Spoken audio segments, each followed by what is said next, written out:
Bueno, jo de petit ja vaig néixer al terreny dels bolets. Vaig néixer a Vilanova de Sau.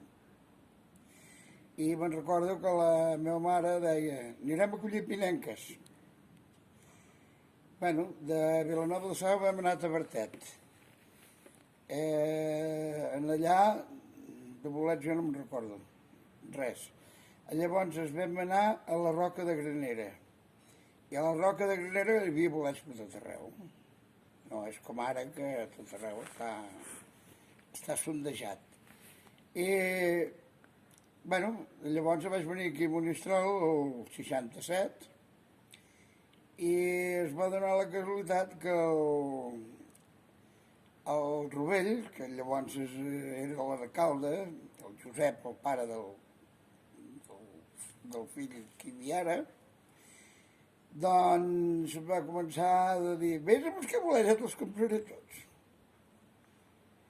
I a part d'agradar-me, doncs vaig començar a anar a buscar bolets i va arribar un moment que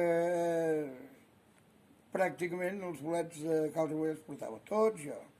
Sí, vull dir, hi havia vegades que hi portava. Normalment jo començava a anar a buscar bolets per Sant Joan. Començàvem a anar a Sant Joan de l'Erma a buscar ceps.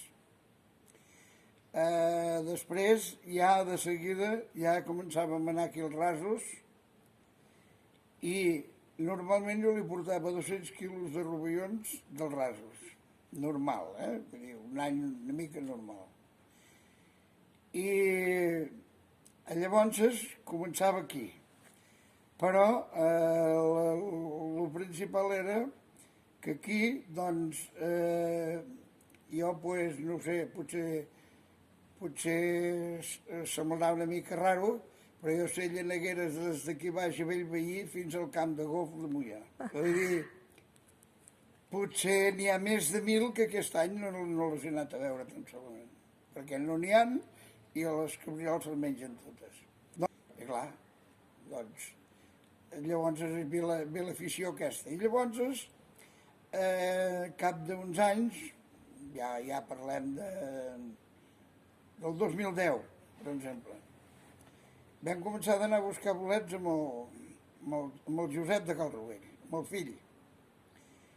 I ja vam començar d'anar, diguem, a l'estranger. Vam anar una vegada a França i no ens van agradar els bolets i llavors vam anar a Teruel i llavors anàvem a Guadalajara i de Guadalajara anàvem, bueno, vull dir, en diferents puestos.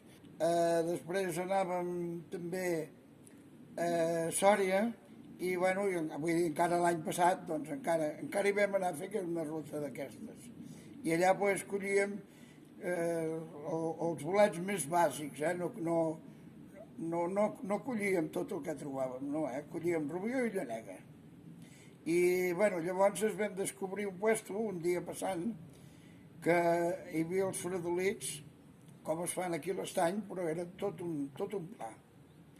Vull dir, els podries agafar amb unes porques, o manera que volguessis, apilats hi eren.